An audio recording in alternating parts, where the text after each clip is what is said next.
Attorney Roque, please be reminded to respect the chairperson. I'm very respectful, Madam Chair.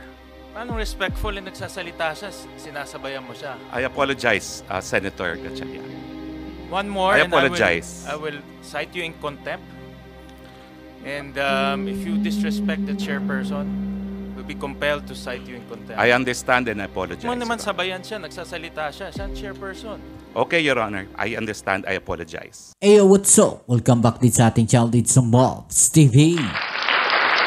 Alright, sa tayo magbabalik ulit mga kababayan at ngayon ay pag-uusapan natin mga balitang ating nakalap. Pero syempre bago ang lahat, please don't forget to subscribe at pakilike naman po ang ating video ngayon. Alright, sa tuwag na natin patagalin, umpisahan na natin to. Let's go. Can I Yes, Madam confirm, can I confirm lang po na your wife, Ms. Myla Roque, is the managing director of Biancham since 2015, ayon sa annual report ng Pag-ibig. Well, she was with Pag-ibig and she was managing director of Biancham, but she resigned. She resigned. When po?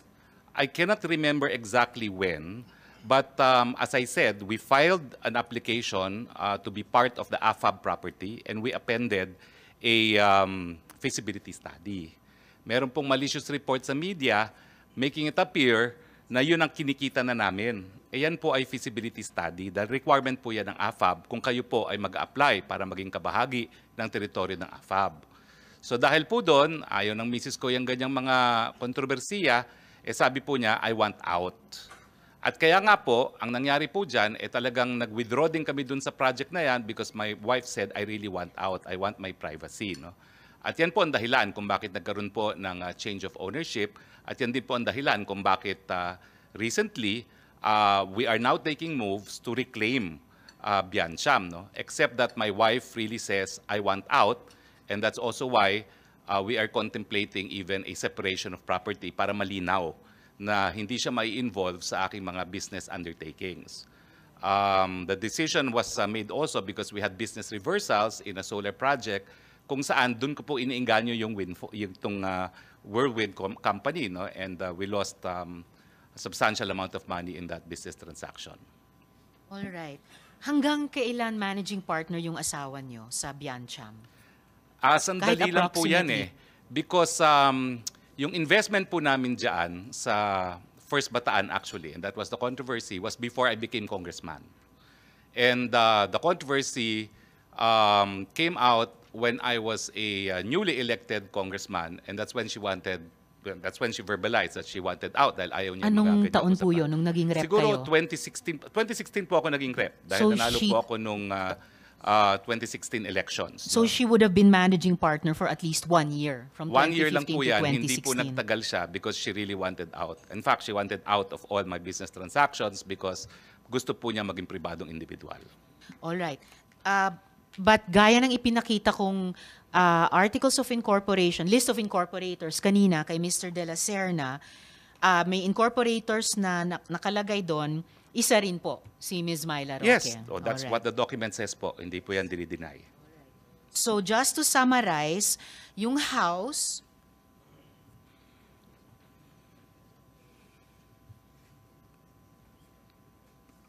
alright. Okay, before I summarize, regarding yung pinaplano yung takeover sa Biancham, so ibig sabihin ba, bibilihin nyo yung shares ni AR? Bibilin De La Serna? Bibilihin nyo yung shares ng ibang shareholders? Or kaninong shares or kani-kaninong shares ang bibili ninyo para ma-effect yung takeover? Ang share po ni R is 1 share. Ang tawag lang po dyan, qualifying. Kasi bago po naamindahan ang corporation code, kinakailangan meron 5 na directors at 5 incorporators. Ngayon po pwede na pong magkaroon ng one-man corporation. So kaya po yung mga nakalagay po dyan na 1 shareholder lamang, they are what is known as qualifying shares para makumpleto yung 5. Now, ang nangyari po kasi dyan is dahil we were also applying for an AFAB accreditation and at that time sa Kongreso po, nagkaring malaking issue yung pag-aari ni Congressman Florendo sa Tadeco, minabuti na rin po namin na lumabas muna doon sa investment sa Bataan. So nalugi po kami doon pero binalik ang pera namin na wala namang bawas, nawalan lang kami ng interest. So yun po ang dahilan kung bakit nagbago po yung shareholdings ng Biancham. No? Pero ngayon po, as we speak, and even before this controversy, the papers are being drawn na babalik po ako. No? I'm going to repurchase the shares and I will register it soon. No? Dahil malinaw naman ang gusto mangyari ni Mrs. basta wala siyang kinalaman doon sa mga negosyo na pinapasok ko. So magiging malinaw kung ano yung sa kanya, ano yung sa akin, at para ang isusugal ko lang, to quote her words, is yung sa akin lang at hindi niya isusugal yung sa kanya at sa pamilya.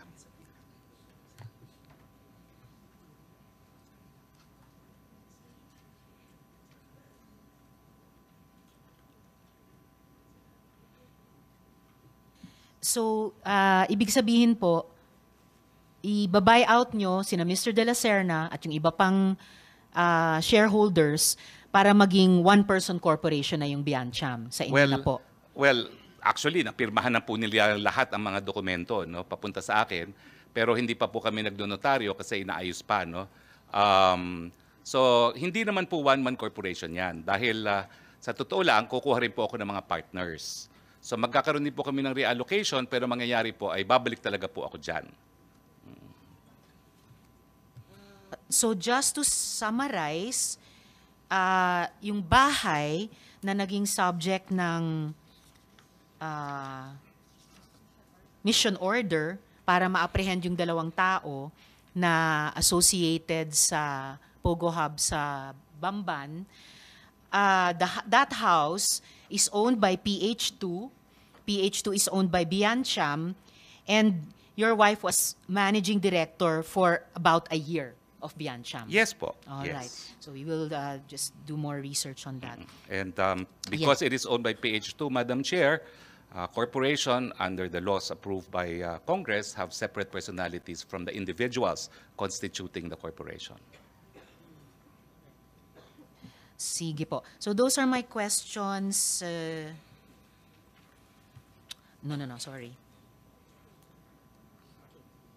So just to continue, Attorney Roque, so even after the testimonies of Chair Tenco and Attorney Fernandez, minimaintain nyo pa rin po ba na hindi kayo lawyer ng Lucky South 99 o kahit anong POGO for that matter? I confirm that 100%.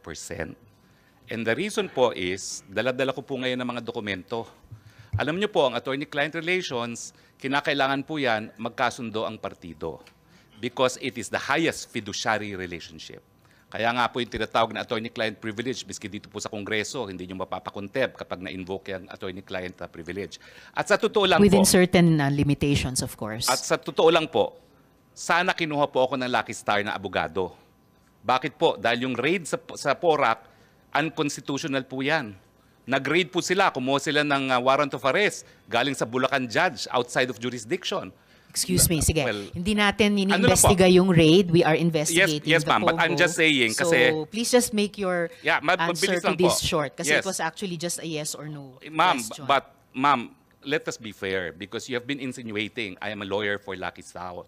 That is why... Excuse me, the chair has not been insinuating anything. The chair and the members of the committee have been asking questions based on the testimonies, sworn testimonies of PAGCOR Chair Tenco, Attorney Fernandez of PAGCOR, and other resource persons. So the resource person will not impute any insinuation to the chair. Will please just answer the questions. The chair has given the resource person Your Honor, leeway then, to answer in the questions. the interest So of please answer fairness, properly. may I be allowed to dispute then the statement of the prior resource persons? We will get to that in the Okay, course so of the question question again, of the Madam Chair, is? Do you maintain na hindi kayo abogado ng Lucky South 99 or any POGO for that matter? I maintain as an officer of the courts and under oath before the Senate of the Republic of the Philippines that I have never acted as legal counsel for Lucky South 99 or for any other POGO. Alright. Pero tama naman pong totoo na nakipag-meeting kayo sa PAGCOR tungkol sa POGO sa PORAC. Yes or no Totoo lang po yun, nakipag-meeting Okay. ako, but as I said, Ang aking kasama po ay kakilala ko bilang Whirlwind Corporate Secretary, and I have documents in my possession which I would like to submit now to the Senate. Yes, Kasi iba please po do yung that. Thank usap-usapan you. lang, iba kapag notaryadong dokumento. Okay. And definitely, yung pagtestimonya ng ibang mga resource persons ay hindi rin lamang usap-usapan at may mga sinasubmit ding dokumento. Otherwise, the committee would not bother inviting them again and again to Madam, the hearings. Excuse me. I just like to ask the next question. So, ang topic ng mga meeting at pag-uusap nyo sa PAGCOR, and in fact, mga pag-follow up nyo sa PAGCOR, ay utang ng Lucky South 99 ng mismong Pogo. Tama po ba? Yes Tama or po no? yun. Alright, salamat. So, hindi lang talaga Whirlwind, Lucky South 99 din. Pwede ba ho So, mag-explain? Pwede naman po. Okay, kasi po ang Whirlwind is not only the lessor, they're also the service provider. Now, I appeal now to the officials of PAGCOR. Siguro kayo po mag-explain kung anong ginagawa ng service providers, including Chair Andrea Dominguez, because I had an opportunity to work with her. Domingo, no? Ang service providers po, sila talaga ang nagbibigay ng lahat na kinakailangan ng mga POGO operators, kasi POGO operators po, lahat yan Chino. Hindi po yan nag-i-Ingles. Kaya nga po meron silang mga representative sa PAGCOR. Dahil sila mismo, they have no ability to communicate dahil nag-establish na nga sila ng mga independent POGO hubs. So ang pagkakaintindi ko po talaga, trabaho po ng service provider na magbigay ng serbisyo sa kanilang mga kliyente. Alright, Attorney, salamat. The committee will ask further questions sa PAGCOR. Balik na lang po tayo dito sa Lucky South at PAGCOR, no? Ang sabi po nyo, you did not authorize the use of your name in the organizational chart. That was submitted as an official attachment by Lucky South 99 to PAGCOR. Totoo So, kasalanan po yan ni Cassie Linong, tama ba? Hindi po. Kasalanan Hindi. po yan ng kung sinong gumawa. Sino Dahil ang wala gumawa? naman pong establishment. Gumawa po niyan Lucky South. Yes. Dahil sila po nag-a-apply. Na si Cassie Linong ang isang doon. Wala po ang pa boss tayong doon. ebidensya na nagpapakita kung sino nag-submit talaga ng mga dokumento, but PAGCOR can confirm kung sino talaga nag-submit ng mga dokumentong yan. Okay, we will Pero- ask PAGCOR that again later. We asked them before. Basta ang malinaw po sa komite ay yung organizational chart na yan, na may drawing, may box, na legal, na nandun yung pangalan nyo, was one of the official attachments sa submissions ng Lucky South 99 sa PAGCOR. And sabi nyo nga, ang tawag nito, yung obligasyon ng Pogo na Lucky Star sa PAGCOR ang pinag-uusapan ninyo sa PAGCOR. So, due diligence, bilang abogado, dun sa mga diskusyong iyon, alam nyo kung ano yung mga dokumentong sinumite, alam nyo yung mga official attachments na nakalagay doon. Did you confront Cassie Linong about this? Or kinasuhan nyo ba siya na kung bakit nandun yung pangalan nyo sa organizational chart? Madam, nagagalit po kayo dahil sinasabi nyo, binibigay ko ng mga salita ang inyong bibig. Pero right now, Hindi you naman already ako assume... nagagalit. Sinasabi ko lang wag niyong gawin Oo, yun. pero ngayon po, sinabi nyo, you again insinuated that I had anything to do with the document. Ayan nga po ang sinasabi ko. As far as I know po... Attorney, please stop using that offensive verb insinuating. I am a very plain speaker. Okay, I'm Pwede sorry. Nyo lang, it's all right. Pwede Okay. nyo lang sabihin mali yung fact na Mali po. sinasite, tinatanggi Oo. nyo yung sinabi ng ibang resource person. 4 na taon na pong itong investigasyon. Halos wala na pong nag-insinuate kasi dire-diretso na pong mag-usap. Okay, so please tell the committee, kinonfront nyo ba si Cassie Linong or kinasuhan nyo ba siya? Bakit nandyan yung pangalan nyo sa organization? Well, unang-una po, nalaman ko lang na nandun ang aking pangalan nung nag-hearing po last time dito na sinabi ni Chairman Altenco. Pero bilang abogado and naging professor ng constitutional law, I'm familiar with the rules of the Senate. And the Senate says that in proving facts, the rules of court apply in the suppletory character. I don't need to argue with you about Opo, that, attorney. pero But you ang don't need sinasabi to, ko lang po- excuse me, sandali po. You don't need to tell the committee what the rules of the Senate Well, are. I'm just Please citing just po. answer our question. You don't My need to answer cite po what's not is necessary. that document is only evidence of its existence. Pero para patunayan po yung katotohanan na nakalasaad sa dokumentong yan, dapat meron pong testigo na nakakita ng ginawa yung dokumentong yan, o di naman kaya testigo ng gumawa ng dokumentong yan, o di naman kaya yung testigo na pumirma ng dokumentong yan. Actually, Pag as wala I po said yan, earlier, excuse hindi me, po excuse siya me. po No, pwede. excuse Ma'am, me. excuse me No, kasi... no, excuse me, Attorney Roque. I'm sorry, madam, but Yes, I am a it's all resource right. person invited. Yes, you are. I was Wait. asked Let me to finish. answer. Yes, you Hindi ko po already answered in maintindihan, excess. Kapag gusto niyo Sandali akong po. tumigil, papatigil niyo ako kapag ako nag-explain. Yes. I thought we were engaged in Attorney. the search for the truth. Oh, definitely we are. Attorney Roque, what I am Chair, saying, Madam yes, and Chair. Sherwin. Attorney Roque, please be reminded to respect the chairperson. I'm very respectful, Madam Chair. Paano respectful na nagsasalita siya, sinasabayan mo siya? I apologize, Senator Gatchalian. One more, I and apologize. I will cite you in contempt. And if you disrespect the chairperson, we'll be compelled to cite you in contempt. I understand and I apologize. Huwag mo naman Your Honor. sabayan siya, nagsasalita siya. Siya ang chairperson. Okay, Your Honor. I understand. I apologize. Salamat, Sen. Sherwin. At salamat, Attorney Roque, sa apology niyo kay Sen. Sherwin. All I'm saying is, there is no need for any resource person to cite the rules of the Senate to a Senate committee. We know that. So please just answer the questions which are being asked of each resource person at length with an embarrassment of time para masagot nyo yung mga tanong. But please stick to the topics and do not lecture a Senate committee about the rules of the Senate committee. We know that. We correct ourselves kapag lumalabag kami doon. So, I suppose your answer is hindi kayo nagreklamo kay Cassie Leong at hindi nyo siya kinasuhan kung bakit nandun yung pangalan nyo sa chart. As I said, Madam, nalaman ko lang po yung pangalan ko nasa chart during the last hearing. Ang sinasabi ko po under oath as an officer of the court, hindi ko po inauthorize ang paglagay ng pangalan ko doon. Wala pong kinalaman sa paggawa ng dokumentong yan at wala pong kahit anong testimonya sa kahit sino na gumawa ng testimonya na nagsasabi na pumayag po ako. And I deny that under oath. All right. And sa interview nyo naman po kina Ted Filon at DJ Chacha, inamin nyo, quote, dinulog sa akin yung problema ni Cassie yung nangyari sa Lucky South. So mula mismo sa bibig ninyo, interes ng mismong Pogo ang miniting at fina-follow up nyo o inaareglo sa PAGCOR. Kasi nga po, si Cassie ay service provider ng Lucky South. So gaya po ng sinagot din ni Dennis Cunanan, pag may problema ang Lucky South, tumatawag sila doon sa mga tao na tutulungan sila dahil hindi nga po nag-i-English yung mga yan. Okay. So but, whether service provider o ano pa man, dinulog nyo yung problema ni Miss Cassie Leong at ng Lucky South na isang Pogo, idinulog nyo sa PAGCOR. Dinulog ko po dahil pinakiusapan po ako nung service provider. Dahil wala po akong kahit sinong kakilala sa Lucky South.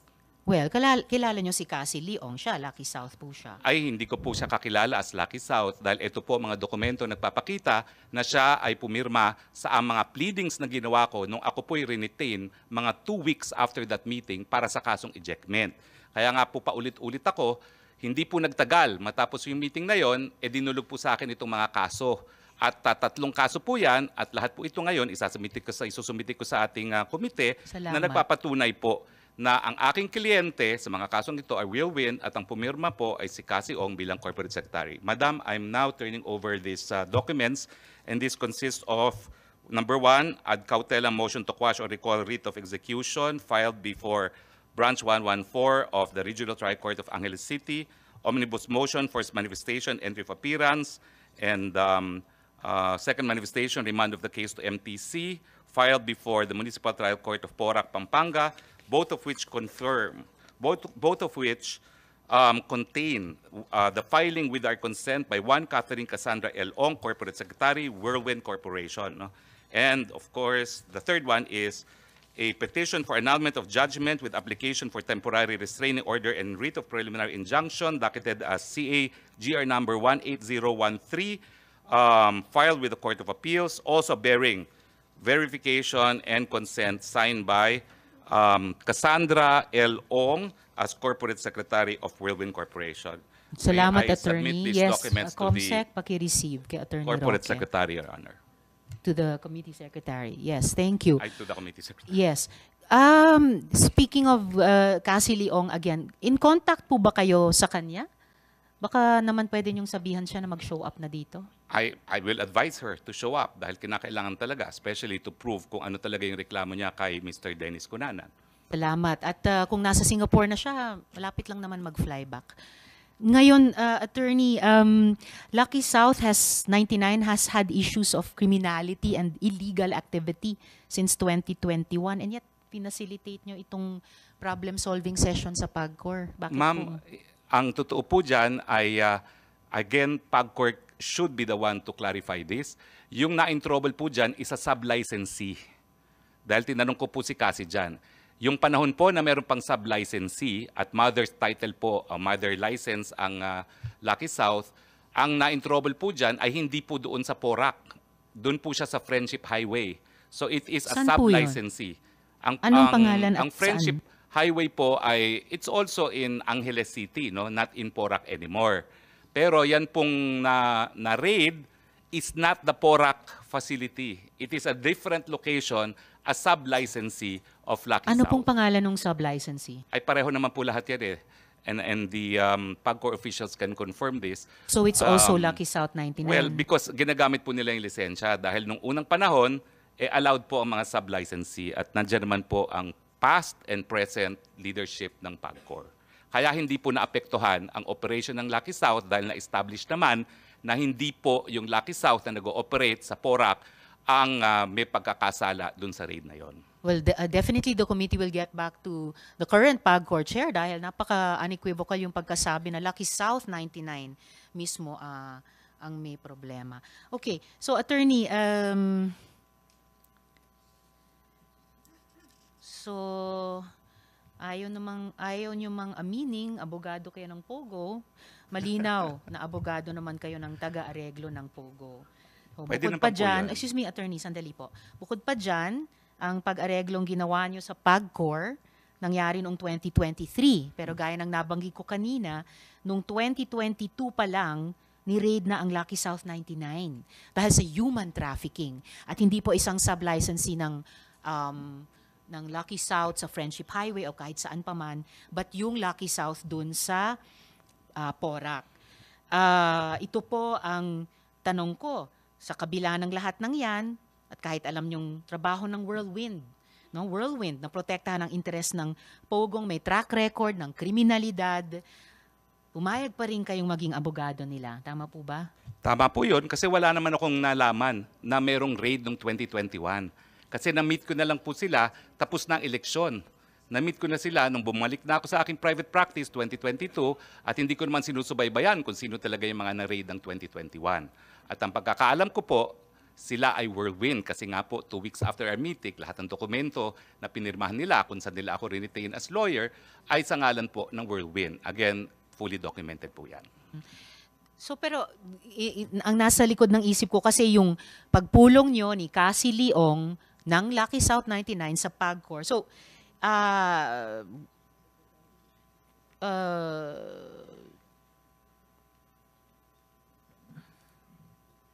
inaamin nyo po ba na ang pag-areglo nyo sa PAGCOR ay para sa Lucky South 99 at hindi para sa Whirlwind lamang? Hindi po.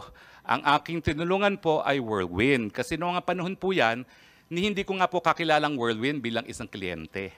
Kakilala ko po sila dahil iniinganyo ko sila mag-invest sa mga energy projects. So yung pagsama ko po sa kanila, well, if we go by the Supreme Court definition of attorney-client, yes, meron pong attorney-client relation, pero it was more of an accommodation. Wala po kami engagement. Hindi po ako bayad doon. Nagkaroon lang kami ng engagement 2 weeks after dahil nga po dito sa ejectment case na nangyari. So kumbaga, that was part and parcel of my effort to entice them to invest into projects that I'm pushing for renewable energy dyan sa Cebu. At in a time span po of mga 1 year, talaga naman pong, well, frustrated po ako dahil hindi ko rin sila nainganyo. But ang naging suma total po, naging tutor nila ako for renewable energy. At ang desisyon nila, bago ang pangyayari ng lahat, ay sila magde-develop ng sarili nilang solar farm at magtatayo pa di umano ng isang integrated solar panel manufacturing facility. No? So medyo nainis po talaga ako doon dahil nga ang dami kong oras na ginugol Pero pampalubag-loob, ang sabi naman ng Whirlwind, bibigyan ka namin ng shares, founder shares, dahil ikaw ang tutor namin dito sa negosyong ito. Salamat, Attorney. Yun lang yung mga tanong ko sa inyo ngayong araw. But please stay because I'm sure my colleagues will have questions for you. Salamat din po, and again, I apologize. Alam niyo naman po, init ng damdamin. Kasi kung makikita niyo po yung release ng PAGCOR, abay ako dahil naglabi para sa illegal na logo. Hindi naman po yan ang sinabi ni Altenco. I appreciate it, Mr. Altenco. Pero dapat naman po, call your attention of your PR department na nag-issue ng press release. Kasi yung hindi nila pong pinangalanan kung sino yon, parang showbiz, talaga pong sinabi nila na mayroong ex-cabinet member na nag-intercede para sa lisensya sa isang illegal pogo. Eh hindi naman po talaga yung pangyari. And I appreciate that you said the truth before this committee.